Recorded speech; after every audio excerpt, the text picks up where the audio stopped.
All right, we are live. So, looks like Hey Jeff's already everyone. jumping into the chat. So, uh, tonight we are being joined by David Williams from Carmatech Engineering. For those Yes, that don't know who that is, you're living under a rock. Um, really, really are. yeah. Um, David makes the SAR 12, or is it SAR 12C, I guess, sniper rifles for paintball. Um, yeah, basically the top of the line um, for sniper rifles in paintball. Oh yeah. Um, I know I'm lucky enough to own one. My wife didn't skin me alive because I could get work to pay for it. um, I have enough paintball stuff, so. Um, so David, what was kind of your inspiration for the SAR 12? Uh,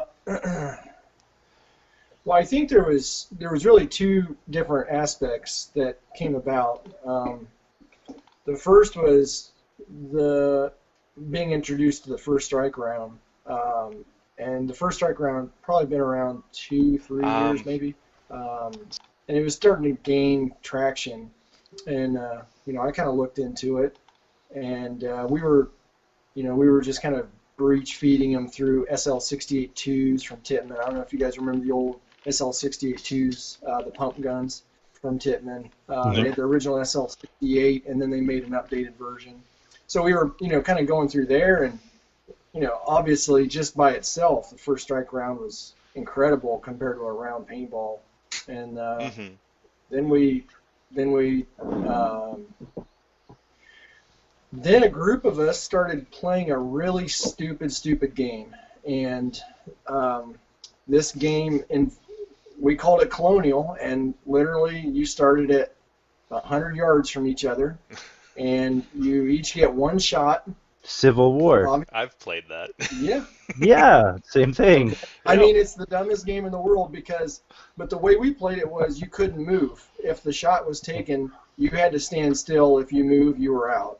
So you had to just sit there and watch the round come in on you, and play Russian roulette with this round. Mm-hmm. Um, so, but yeah, after the first time we played it, and we were playing with these, then somebody introduced the first strike rounds, and even at 100 yards, nobody was really hitting with the first strike round. It just wasn't able to get there accurately enough. And I really started thinking about, from an engineering background, what could we do to make it better? So I went back home and started doing all of the mathematics, what they call external ballistics, which is Mm-hmm. anything after the muzzle. And then from there, I moved back into the gun and designed the entire valve train mathematically, and then catted it up. And spent a lot of money on a couple of prototypes, but at the end of the day, these guys stopped playing because I was able to. Nobody could take me out. I was literally so. So we that ended up killing off that game. But after a couple of times of playing it, guys are like, I'd really like to have one of these, and then it kind of just spiraled into a business there where I'm like, wow, people really appreciate this and want to play with it. Maybe I should look at making a production version of it. So that's where it came about. Oof. Nice. I remember actually just after the first time that I got to play with my own SAR there, I was talking with you on the phone, and you were telling me a story about a Tippmann that you had, um, and how it got Yeah, left outside. Uh, yeah, you were yeah. saying, So yeah, no, it's such a I think for the longest time, and even now, people kind of laugh at, or especially on the speedball circuit, they kind of laugh at the Titmans. But as as a as an engineer and as a player, I can really appreciate the Titmans because Denny Titman Jr. I got a chance to actually sit down and close to when I was releasing the SAR 12 to hmm market, they actually interviewed me uh, because I live right. I live within 30 miles of Tittman and First Strike, Oh, and wow. so they actually tried to hire me, and so I got to sit down and have a conversation with Denny Tittman Jr. Mm-hmm. And Denny Tittman Jr., the first thing he said to me is like, "What you're designing here is a Lamborghini. Choose your exotic import car," what he said. Yeah. And he's like, "We make Chevy trucks." And this was right out of his mouth. And he's like, "We make Chevy trucks," and I immediately understood what he was saying because he's absolutely right. Mm-hmm. Um, these Tittmans, the old school Tittmans, you could do whatever you wanted with them, and they just kept working. And I was always under the mindset, if I ever developed a marker, I would want to have something that was robust. Mm-hmm. So for instance, what you're talking about, that story I was saying, I had lost a custom 98. I had 2 or 3 of these custom 98s, but this one I had set up with the. You guys remember the backspin barrel that Tittman Oh, the had? flat lines. The flat lines, yep. Yep. So it had the plastic sprouted flat line on this 98. I think I had the Cyclone feed on it. I'm not Nice. sure if I had the RT. I had so much money into this thing, and for some reason, I left it barrel up, laid up against a tree out in the middle of the woods. And I just thought I lost it or it got stolen. And then I was out walking the woods years later. I think it was probably 6 years later. I don't know how long it was. But I go walking through the woods, and sure enough, there's that gun sitting upright against this tree. And the cocking mechanism is in the back. There's CO2 on it. And I'm thinking to myself, there's no way this thing fired. I'm sitting here getting rain down the barrel. And you know what? I just started firing it. It blew me away. The thing actually worked after sitting out there for years. For one, the CO2 didn't leak out. I mean, it's just amazing. It's just really amazing. That really is amazing. That is impressive. Yeah. Yeah. So. Roman, no, it's actually water. I'm still on the mend, unfortunately. I can't kick this cold, so. So we do have a few more people in chat. I think we're up to 9 9 viewers now. So yeah. If anybody else has questions, feel free to throw them in chat, and we'll try to pitch them to David here. Yes. So I heard an interesting story that the best way to clean a SAR is to throw it into a tub. Yes, I've seen videos of guys throwing their whole assembly into a tub full of running water. Yeah, I have no problem taking a shower, and I don't feel awkward at all about doing it. I'll take a shower with my SAR or dump it in the bathtub. I have no problem doing it. As long as you leave air on the gun and maybe take the optics off. Even the optics are good for being waterproof. So, I mean, you could just dump it in there. But that's awesome. It goes back to the whole Tittman Mm-hmm. ideal, right? I just really could appreciate the ease at which I could clean my 98 or my A5s. Mm-hmm. I mean, you just hose them down, and you're good to go. The worst part about it was the rust. You would get some rust on the screws and nuts, right? Mm-hmm. On the body screws.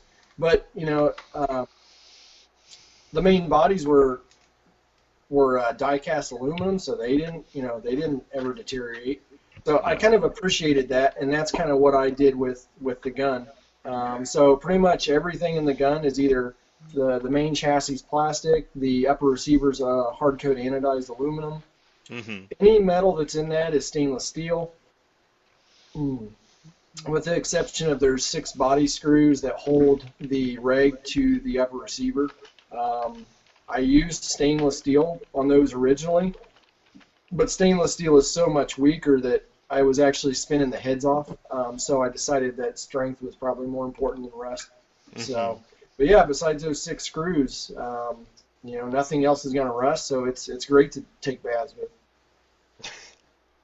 I may have a new favorite bath toy. I think Magic might as well. Yeah, I'm amazed he's not in the chat just yet. So, Hold on, let me wake him up. um, so I know you just released the Gen 2 for the semi-auto, as Mhm. well as the blackjack mags and everything else like that. Um, any chance we could get a sneak peek as to what you're thinking of doing next with this? Because from what I've seen, the best gun out there just keeps getting better and better. So, it's interesting that people have automatically the SAR stands for Scenario Adaptive Rifle, but Mm-hmm. in reality, people have grown to it's so good at one job, it's kind of taken on the role of just a sniper rifle. Mm-hmm. But um, the Gen 1 semi-auto was I was not happy with the quality of performance out of that. Mm-hmm. We we were lucky if we got plus minus 5 out of that thing. Um, Okay. so moving to the Gen 2, I took a lot of the failures that I thought were of the Gen 1 and I improved upon them. And Mm-hmm. it's a completely different system, but the Gen 2 has it's a very consistent platform to where it rivals the bolt action in performance from shot to shot variants. Oh, That nice. being said, having a high rate of fire allows us to really be imaginative about the next chassis design. So Mm-hmm. like your upper receiver, you can take your upper receiver out and you'll notice that the trigger pack, the rig, the entire important guts stays Mm-hmm. together. And the reason for that is because forward thinking, we wanted another chassis down the line or 3 or 4. Oh. The initial cost of purchasing the gun is high, but that's due to machining costs and having something made in the States. But in the long term, the goal was to make it so that you guys could have 2, maybe 3 completely different platforms for about the same price as 2 to 3 mid-priced guns. So that was kind of the Okay. goal. And so you could just literally go, if you're playing in a big field, you take that upper receiver, you slide it in your sniper stock, replace the pins. Now you've got a sniper marker. You take that out of that stock, you drop it into another stock that maybe is a CQB stock. Throw an 8-inch barrel in there, and now you've got a really compact CQB Hmm. style marker. Yeah. Yeah, I've Well, seen what. Tactics Squirrels did something like that where he Yes. dropped his SAR 12 into a very condensed CQB setup. And I mean, Yep. it's no bigger than this, and wow. Who did that? That Is was Tacta he goes Squirrel. Yeah, he goes by Tactus Squirrel. Yeah, I saw that. Yeah. Yeah. Now it's interesting. His concept wasn't too far off of what I was thinking actually. Now the only difference here was he was using M4 accessories or Mm-hmm. airsoft M4 accessories. Uh, I think the overall profile and shape was really it was close to what the cosmetics I was looking at. Only Mm-hmm. I'm going to throw another twist at it, and I think it's going to be really entertaining to see how people react to it because I think it'll be very positive. I think it'll be Okay. yeah. But like anything else, I gotta get all of this other kind of. There seems to be like this window where it takes me anywhere between 1 to 3 years of development, Mm-hmm. regardless of the product. The G2, it took me about 3 years to develop, along with once it was in beta testing with some people around the country and Canada. Um, and then we're just now getting to the point where we're online with that. Mm-hmm. The blackjack mags. Oh, I'm thinking that was at least a year between from getting pen to paper and then finally getting production on it. I think we're probably over a year on that. The supremacy scope, that was at least 2 years. So That thing is a piece of art. Yes, yes, it really is. Yeah. Well, I appreciate that. There's like anything else, I'm a nerd, and there's a lot of math that went into that. A ton of math went into that. So, Oh, as soon as you look It through shows. one, you can Oh yeah. see all of the, like, just the fact that it's a proper paintball scope where Yeah. you don't need like the crossbow riser and it just does right, what it does. right. So, Hmm. Yeah, there's a, you know, I'm really kind of in a good spot in MagFed paintball. I think that one, I try to deliver on products that I promise are going to function. As a mhm, player, I feel like if I tell the customer base that this product's going to do this XYZ, mhm, I feel like it delivers on that. That's the first thing. If I promise that to the customers, it better do it. The second part is I think that a lot of the stuff that I do, it's not cost effective or feasible for the big guys to do. mhm, Um, because how many guys are out there willing to shell out for a $350 scope by itself? Um, there's just mhm, the Oh yeah. volumes that like the Titman or the first players, these guys deal in a much higher volume mhm. than what I do. So it allows me to do a lot of little custom stuff that maybe um, would never hit the market just because these guys don't think there's a volume there. Mhm. So Well, coming from a guy who has, the scope and the marker and the whole, thank you.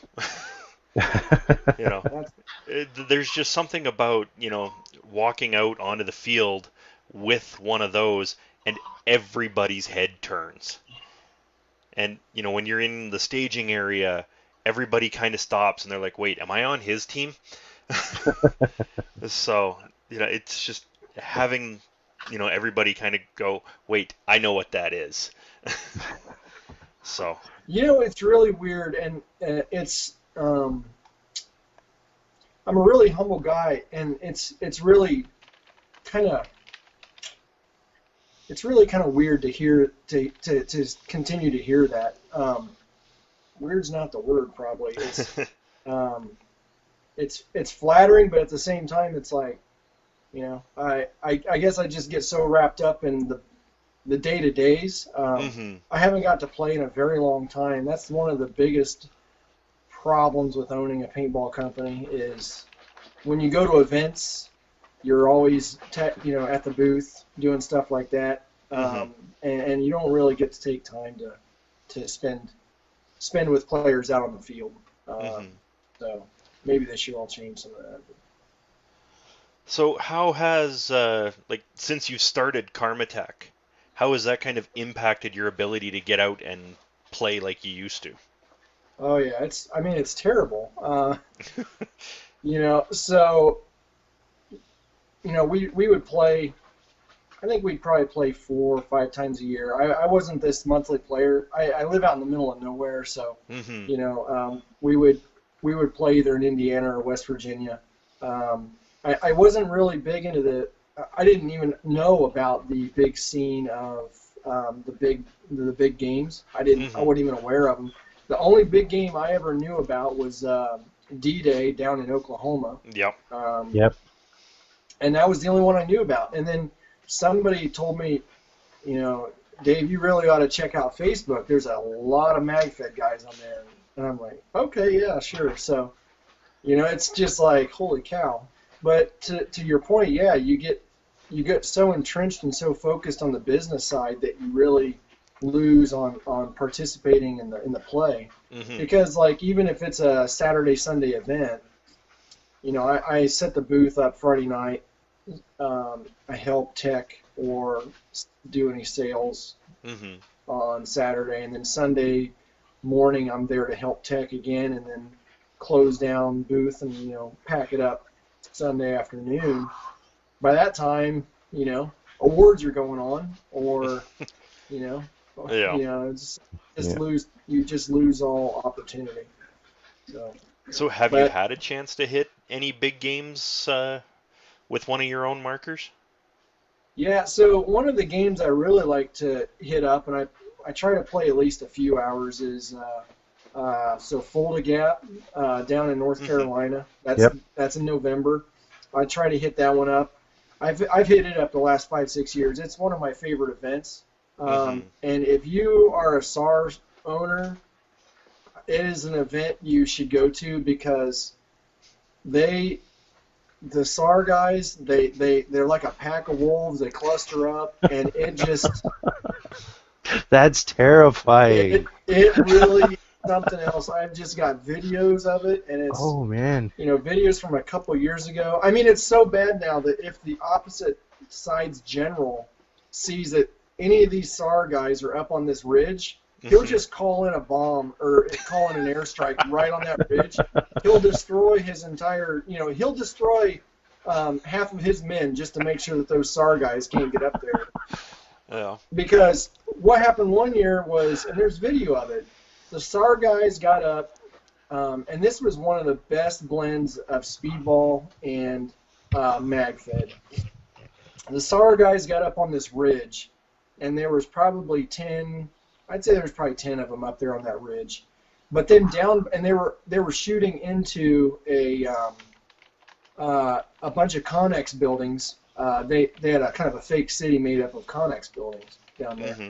Hmm. And then so the snipers are on the ridge, and then below the ridge were all of these speedball guys just shooting these crazy fast speedball guns. Well, so the snipers had distinguished which vector they were going to take. So sniper one only watched like maybe 5 degrees of location, and then another Jesus sniper did the other Christ. 5, and so they, if anybody crossed in their vector, they took them out. And Oh then man. you had the speedball guys down below, and they were keeping anybody within 40 yards. They were keeping those guys off of from breathing down these snipers. So it worked out great, but these snipers, I mean, the snipers were just laying waste to people. It ended up, I think they held them for an entire day. Oh, Once those nice. snipers got up on that ridge, it was lockdown for the entire day. And the funniest moment for me at that was, so I was out there taking pictures of the snipers, and then I decided to go down into the city and see what was going on because it was really strange. You'd see a guy pop out, and a first strike would be on him within a second, and he was out. He would just call out. So I go down there to the back of the Connex building to see what's going on, and I am not kidding you. These guys were lined up shoulder to shoulder with their back up against the Connex building.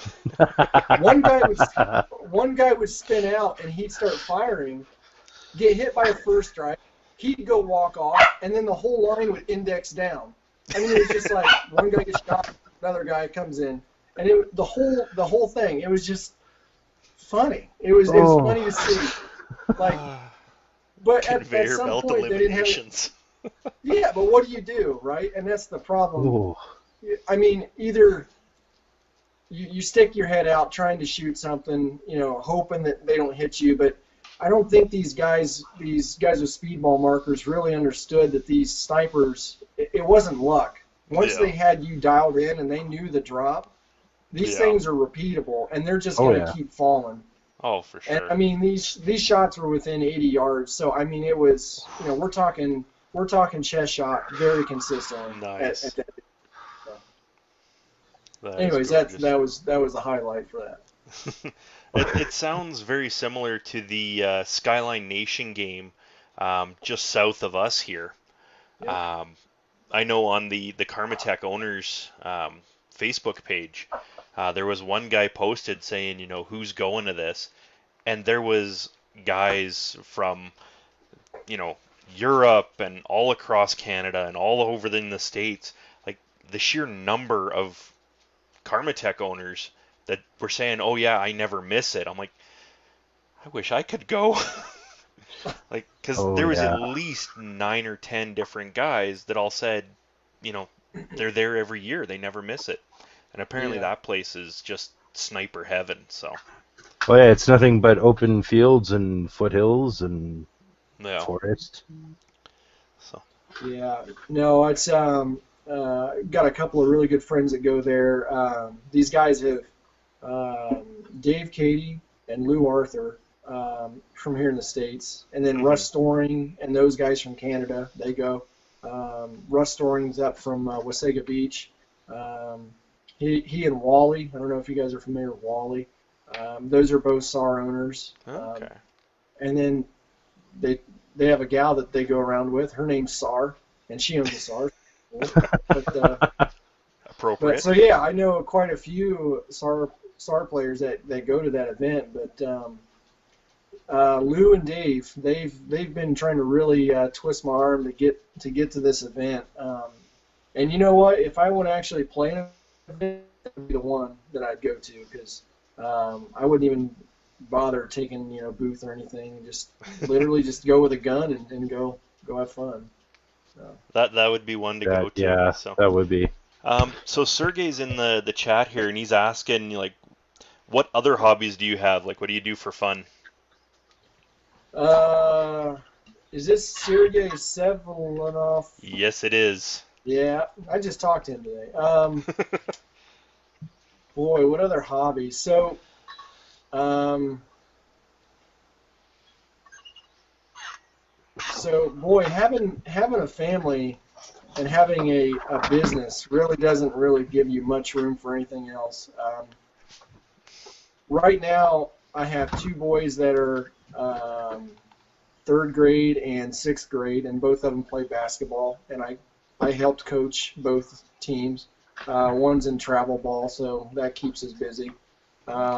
And then now we're moving into the baseball season, so I may or may not be coaching. I don't know on that. So that keeps me busy.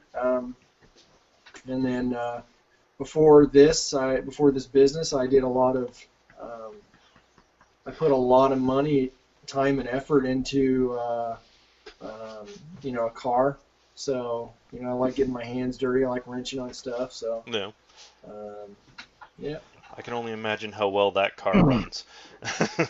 It does. It does very good, but I didn't. I have to be honest. I had to hire that thing done. I hired had the engine rebuilt on it, hmm and hired a professional company to do that, and it was worthwhile. I had the wife breathing down my neck. She's like, "This car hasn't run since we got married, and that was 10 years ago." She, you know, this was 5 years ago, mind you. So Yeah. yeah. Anyway, so 10. She's like, "It hasn't ran in 10 years we've been married. Get it done, or whatever it was." Yes, ma'am. Okay. So so, Yeah, but yeah, I know. Just watching your video that you had out when you were announcing the Gen 2 and kind of explaining how the semi-auto works on it, I was pretty sure I was watching the wrong video and that I had tuned into NASA or something. Like a part this big and just the sheer amount of engineering and moving pieces that all went into that, I was blown away.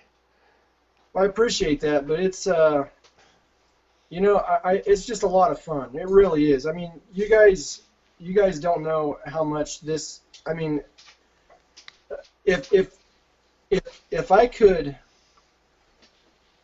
So I'm an introvert by nature. Engineers are kind of introverted by nature. We just like to stay in our own cubicle, and So I mean, just me having this dialogue with you guys, this is a big step for me. Well, So, thank you. Thank you very yeah, much. no.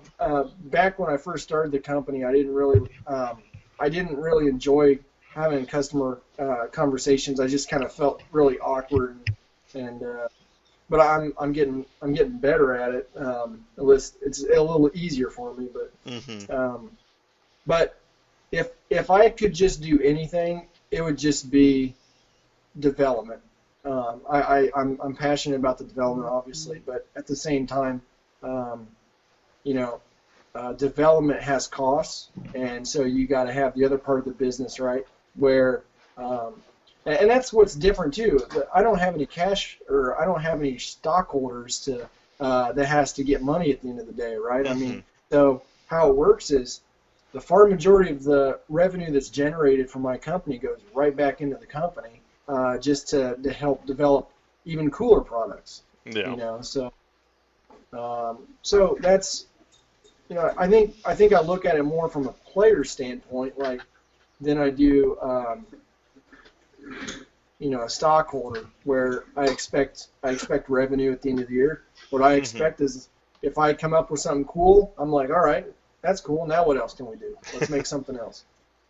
So. That makes sense. Yeah. So I know it wasn't too long ago that you went from the 6 and 6 mag, Mhm. um, and then you came out with the 18 round mag, and now you've got the blackjack mag.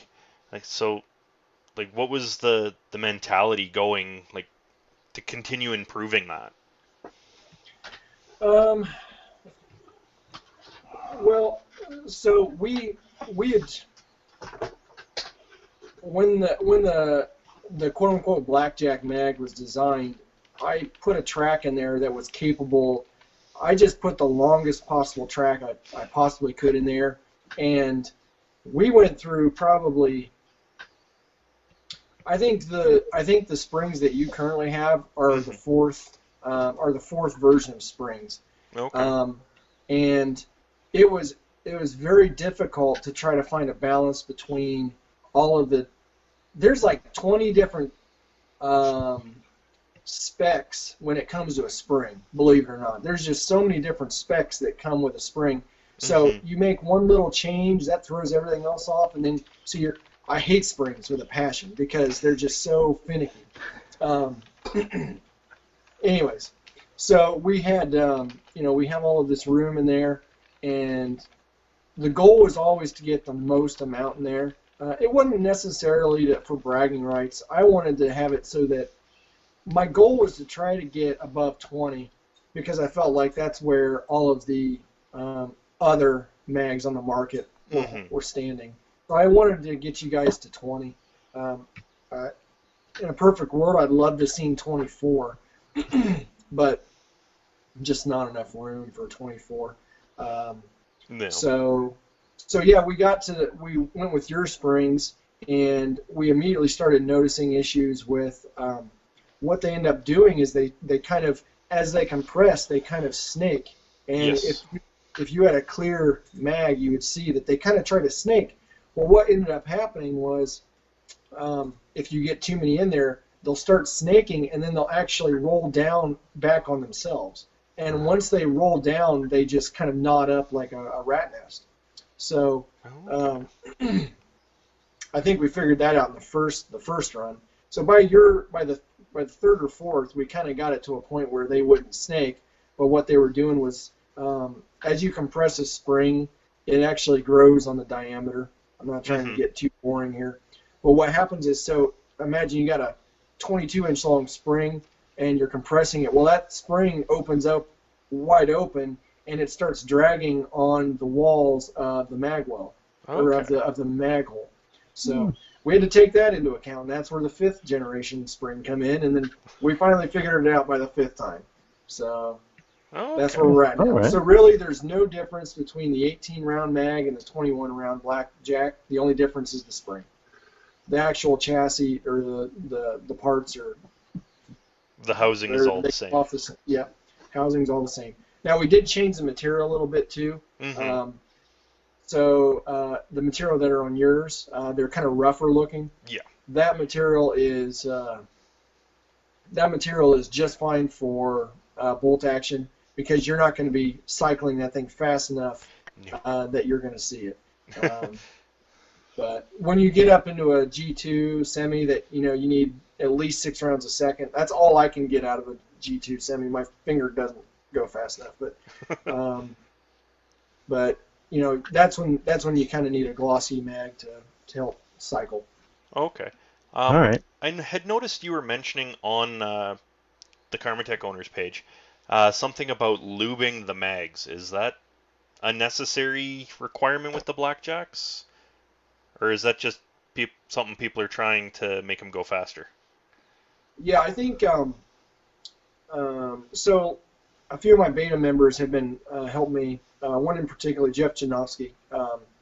He's over in South California, Speaking of, congratulations, he just had a baby. Ah, Yeah, Yeah, him and absolutely. his Yep. wife. Yeah, yeah. Yep. Yeah. Congratulations. Yep. Been speaking to him every once in a while. Mom's in good health. Baby's in good health. So That's awesome. mom's just resting. But yeah, um, he kind of helped out. In particular, his wife owns a spring manufacturing company. Believe it or not. that comes in handy. So Oh, yeah. yeah, so I've been using her as a source for manufacturing the springs, and helps kick back money into players' wallets, and Hmm. anytime I have the opportunity, if I have something I want to do around the house, normally I'll try to find somebody in the paintball community that has bought my products. I'll try Okay. to find them and say, hey, I got something that needs done if you're in the area. So, I try to kick Nice. back to these guys. I appreciate their business, and I think I kind of feel like to uh, reciprocate, I guess. So, Yeah. Very but, cool. So, but a buddy of ours, mine and Dave's, Emmanuel, aka Magic, Magic. he wants to know how he can get his hands on a stick Nemesis barrel. on a stick Uh, uh, nemesis, that's what he texted me. A stick Nemesis. I don't know. I think he got auto-corrected. I think he did too. I'm not sure. I'm not sure which one he's after. Yeah, I mean, pretty much. Pardon me. Getting text by the wife. That's It's quite all all right. right. So no, I think um, we we have pretty much every barrel in stock that we came to market with, minus the 10, 12, and 14. Yeah, just three of them. Just the 10, 12, and 14 Hmm. AC threads. Um, the ACs are finicky because there's only two guns on the market that use AC threads. Um, so Okay. it's really hard to decide how many to make, because Hmm. A5s are easy. There's, you know, tons of Everything A5 threads to guns an out there. A5. Exactly. So, when it comes to, making volumes of the AC barrels, I guess I just guesstimated way too short or something. I don't know. So, but, Yeah. but yeah, all A5 barrels are in stock. AC barrels, we have the 6 and 8s. But I got to tell you, I've been watching videos. Um, there was a guy running, I can't remember his name, but he's in SoCal. But he's been running a die dam with a 6-inch. You guys hear that in the background? Yep. Yeah. I think my compressed air is bleeding out of my laser here. Anyways, Oh no. um, there it goes. It's going away. But yeah, I mean, he's got a 6-inch Nemesis on a die dam, and he's running a hush tip on there, and it's a very quiet marker. But I can't believe the range he's getting with this little thing. I would Really? have never thought a 6-inch would do this. I mean, he's got videos of it. It looks like he's probably plugging guys out 80 plus yards with a 6-inch barrel. Wow. Wow. Yeah, really cool. But you can check out one of the videos. I think I linked it to the Carmatech Engineering main webpage Okay. or main Facebook page. Um, but yeah, that guy's a really good shot, and he's got his die dam set up really nicely. It looks like so. Very cool. Very, very cool. Yes. So I know I've seen you mentioning online and whatnot that I believe it's the die dam and the SAR 12 itself are the only ones that can handle the 20-inch barrel. Is Mhm. that just the basically the power of the marker itself, or? So it all comes back to the amount of air that a valve. It's the amount of air that a valve can release in a set period of time. Um, in engineering nerd terms, it's called CP. It's the coefficient. But um, long story short, um, I see this very commonly said. I threw a 20-inch barrel on my Hammer 7, and Mm-hmm. I'm not knocking the Hammer 7 guys. They've done some really cool stuff with that $100 gun, putting Mm-hmm. it in chassis and so it's just they've done some really cool stuff. So I'm not knocking it all, but the problem you have is like on the Hammer 7, there isn't enough. One, the valve doesn't stay open long enough. Two, the volume of the valve isn't big enough. There's a lot of things going against it, and then what happens is you got the pressures to deal with, and that's Mm-hmm. where a lot of that math comes in. But um, the easiest way to figure this out is you take any gun that you want to try this on, and let's say you set, for instance, a T15. Mm-hmm. Again, not knocking a T15. What you do is you set a 14-inch barrel on a T15. Actually, let's start with a 10-inch because that's the best barrel for the T15 is a 10-inch. So if you start with a 10-inch barrel and you set that gun to 280 feet per second, and then change to a longer barrel like a 12 or a 14, but Mm-hmm. don't adjust any of your adjustments, the velocity is probably going to go down on that. And then if you go to a 20, it's going to go down even more. And the reason for that is a couple of things. What happens um, what happens is that as that projectile comes down the barrel, if you run out of air to shove behind it, now you're getting a cavitation where you're creating a little bit of a vacuum or a sucking on the backside of that Okay. projectile when it gets to the latter parts of the barrel. So that suction is inconsistent from round to round, so that throws your consistency off. So not only are you losing velocity, you're also losing consistency because of that suction. So, but you That can see actually this, made sense to me. and then Yeah, you there's can a lot of also, it. but so not only that, but you're actually creating a significant amount of pressure ahead of the projectile. Mm-hmm. Uh, I had I haven't studied this myself, but another barrel manufacturer once told me that they put a digital gauge on the end of a barrel, Mm-hmm. and then they also put gauges along the barrel, and they noticed that the peak pressure in front of the projectile reached about 40 psi. So Oh. what that's saying is that projectile is accelerating down the barrel so quickly that the air in front of it can't escape fast enough. So it creates a pocket of about 40 psi of pressure in front of that projectile. Huh. Wow. Does that make sense? I don't think I've ever learned this much on our show before. No, no, this is an educational special, kids. I am walking away from this one a whole lot smarter than when we started, and that's saying something. Well, I don't so normally learn nothing.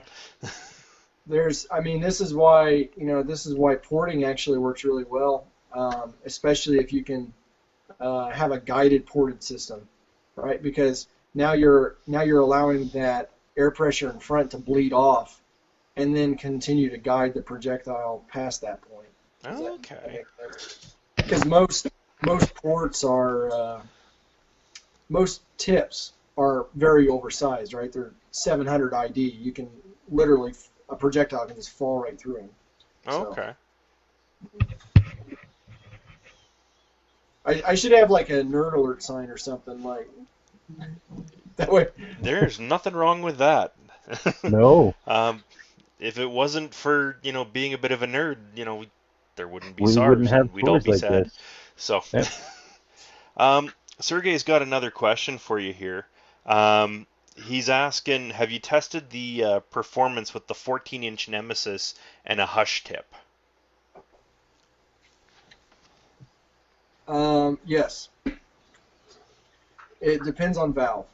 Um, that's something that if anybody wants to try it, they're going to have to really just test their own. Um, when I mean valve, it's whether it's a Hammer 7 or a T15, Dydam, SAR 12.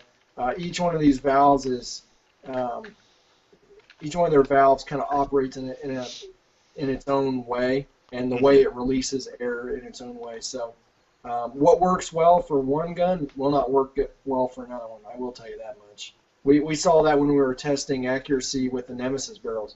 Some guns worked really good when you used the tip, and then other guns worked best when the tip was off. I think, for instance, the T15 worked best with a 10-inch without a tip. It gave us the best grouping. So, Hmm. Okay. so it all depends on the gun. Okay.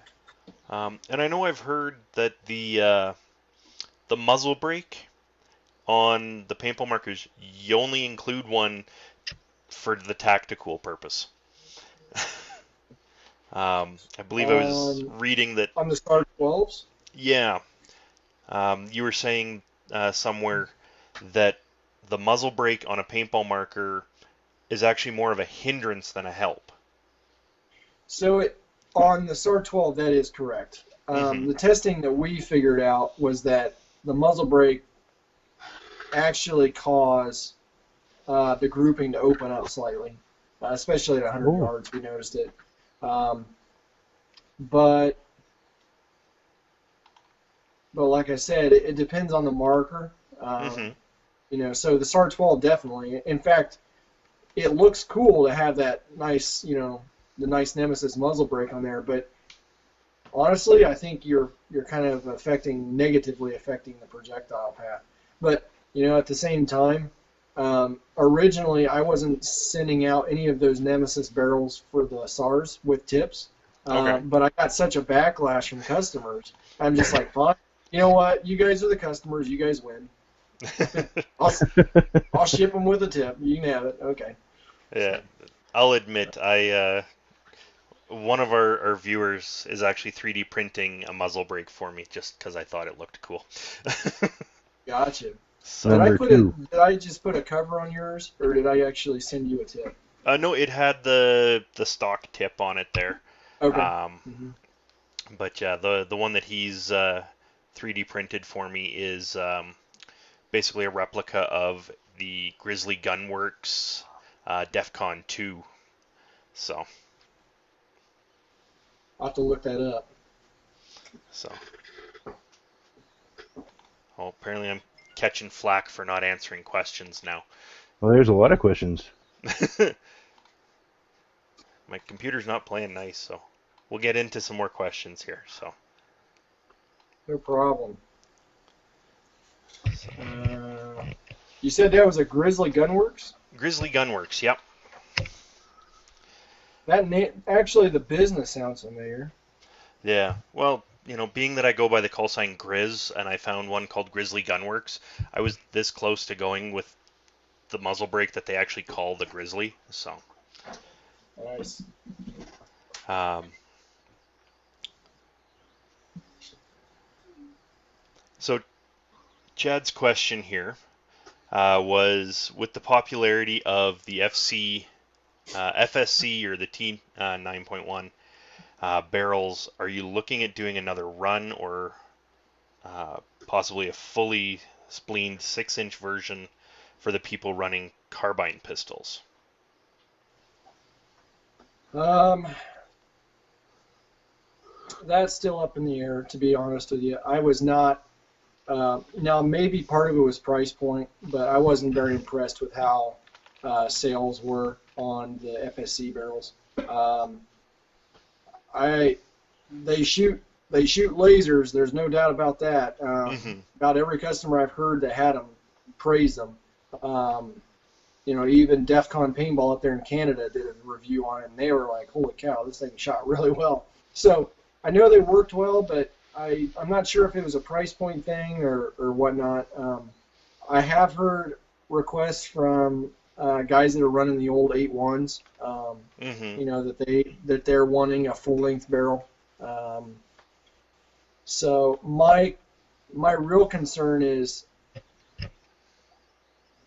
I don't know what that looks like because if they want a full 6 inches of rifling, we're going Hmm. to have to put we have to have we need to have a guidance smoothbore guidance section in there, whether you call it a muzzle or not or a suppressor. So that's Okay. going to add at least another 3 inches. So now we're up to 9 inches of barrel on a pistol. That's rather aggressive. So um, I don't even know if that's something I'll even do. Um, Okay. All right. but it's something that I think people that haven't seen the Nemesis or how the Nemesis works, um, we are spinning that round up to an insane RPM in that little 3-inch FSC barrel. In fact, if I I remember right, we're getting the same rotational. Yeah, we're getting as much twist in that little 4-inch section of FSC as what you would get out of a 14 or 16-inch conventionally rifled barrel. So we've condensed that twist rate down that much. Insane Mm-hmm. Um, power. so you don't necessarily need that long of a barrel to get the RPM up. Okay. Hmm. So there you go, Chad. I hope that answered your question properly there. Yeah. I'm sorry I didn't get to it a little quicker. Have you ever done testing with the 20-inch barrel, um, first strike rounds compared to just round ball? If for accuracy, Yeah, like just what the I, difference is between the two. so I haven't actually ever done that test, but just from just from shooting around and doing a lot of shooting, I would say that the accuracy of round ball at 100 yards is like hitting a pole barn, and Yep.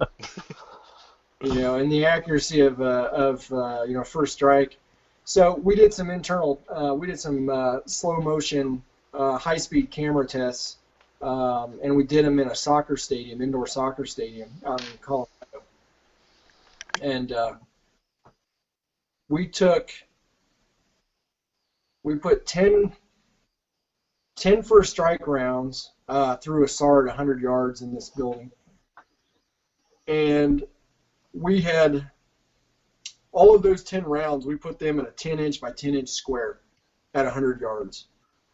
So this was, these were rounds that were weighed. We made sure that all the weights were the same, and we measured their skirt diameter, or their hemisphere diameter. So they were all practically identical rounds. And as long as you had a repeatable marker, we put them, like I said, we put them in a 10-inch by 10-inch square at 100 yards. Oh We wow. wanted to do this because we wanted to see what, wind really affects us, right? I mean, these Mm-hmm. rounds are so big on their diameter and they're so lightweight that, you know, a strong fart can move these things, 4 feet. So, Good to know. Yeah. yep, Next time I need to eliminate somebody at close range. Um, there you go. um, so I got another question here. When you're doing your developing, how much consideration do you give to the weight of the finished product? I actually gave quite a bit to the SAR 12B. The SAR 12 came out, and I think it weighed in at like 16 or 18 pounds. And a lot of my customers like, Dave, this thing shoots daggers, but It's I'm heavy. gonna have a heart attack carrying this thing around the field. And so they asked me to figure out a way to redevelop it and use lighter weight materials. So we stripped it down. We lost a substantial amount of weight by doing that. Um, for the most part, and then the supremacy scope, I didn't really care about weight performance, and in order to get the field of view out of that scope, it had to be a big scope. Mm-hmm. 35 Mhm. millimeter main tube is a huge scope. You don't see that too often, even in the firearms. Real steel, they're using 30 millimeter. You might see a 34 every once in a while, but 35 is big. Um, so I didn't really look at weight on that. Um, I did look at weight with the mags. So I think it all depends on what we're looking at. I try to strip weight here and there, but for the most part, I think guys just want realism. So that's kind of what I give them. Mm. Okay. That makes sense.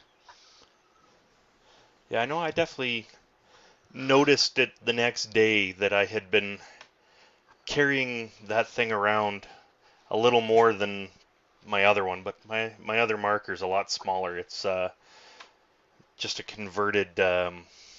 Yeah, well, you got to Yeah, play it's with that that one, big. Yeah. um, but it's a X7 Phenom that I've converted into Mhm. um, mag fed in the whole 9 yards, and yeah, the Sure. weight difference is definitely there. So Oh yeah.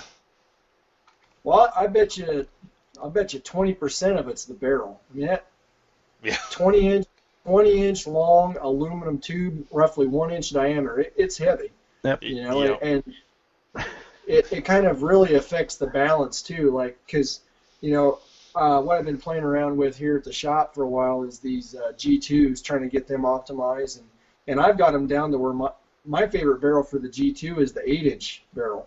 Mm-hmm. I mean, you put an 8-inch barrel on a SAR. I mean, this thing's. I mean, it's, you know, it's really light, fun to play with. You know, I can good around imagine. corners. I mean, it's just two completely different markers. So, you know, now you slap a Supremacy on there, and now you're back up to probably, you know, 12, 15 pounds. But as long as you have a red dot on there, I think you're, you know, pretty light. Yeah. Hmm. So, your personal SAR, when you do get out to play, how do you have yours set up? Well, I know the owner of the company, so I've got about 3 different SARs. Understandable. Yeah. Probably a little bit shorter wait for you. Yeah, well, so I've got one SAR that's dedicated for like tournaments. Like if I go to Sniper Comp, I've got it set up. So it's set up to the max. It's probably sitting out at. I've got an AR-15 handguard adapter on it, and then I've got a solid 15-inch AR-15 2-inch monotube handguard. That thing in itself, I bet that gun probably weighs close to 20 pounds. Oh, wow. Yeah, it's a heavy thing. It's got to be every bit of 18. But that is definitely not the type of gun you want to go run around the woods with. But it's exceptionally good for sitting, you know, getting the bipod down and really just kind of taking range time with it. And then I've got I've got this little G2 semi that I run around with, and then I've got a stripped down bolt action that I use. What I really like to do when I'm running actually out in the field, what I'll do is I'll take the handguard off, and then I'll either run the bipod directly in front of the magwell, or I've got like a carbon fiber tube that allows me to extend my bipod out. Mm-hmm. If you're familiar with what I'm talking about, it's I've seen photos. yeah. So I mean, it looks hokey, but form over function for me, it actually works really good because it puts my pivot point way out near my muzzle, so that now I have a much more stable platform. But I'm not, you know, really adding a whole lot of weight to the marker. So, Okay. Wow. So what's the You're longest shot you've got with yours?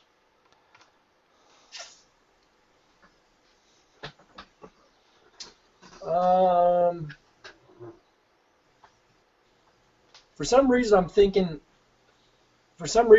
somewhere around maybe 115 yards, but that wasn't in game. That was actually shooting at targets to Sniper Comp.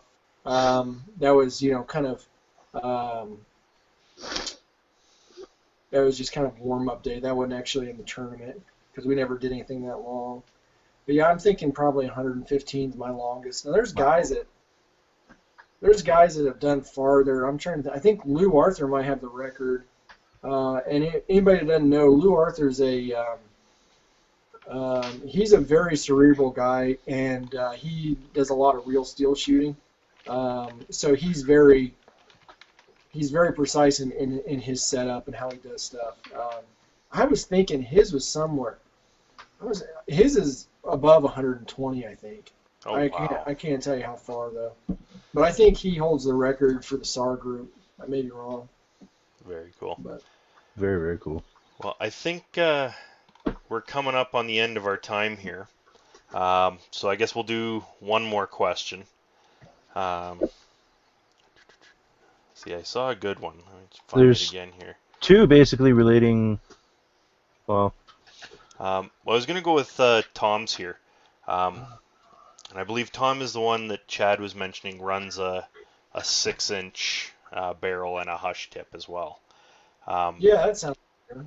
But yeah, so Tom was wondering, he'd like to know if the MG100 is on your radar as far as testing with different lengths of Nemesis barrels. He's coming Absolutely. from a dam, so. Absolutely. Tom brings up a really, really good point. I think that I think that the MG100, even though it doesn't have the form that mag-fed guys really are used to, Mm-hmm. what I mean, it doesn't really have that tactical look like everybody wants a one-to-one AR, it seems like, or something like that. Even though it doesn't have that, I think the amount of technology in the valve, it's it is just going to be an amazing platform. And if I can develop any accessories for that gun, I would be all over it for sure. So that being said, do I think that I'm going to test different barrels? Absolutely. In fact, I have an EMEC, which is the same valve. So I have the speedball version of that marker, Mm-hmm. the EMEC, which has the identical valve.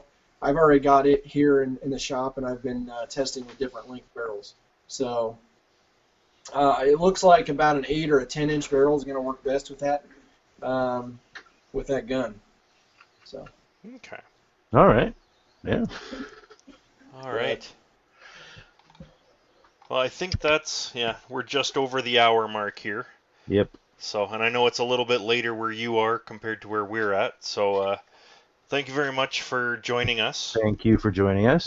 I'm sorry, my pleasure. Spartan. I did most of the talking tonight. No, no. Hey, I learned so much. Now I'm even more in love with the SAR 12 actually.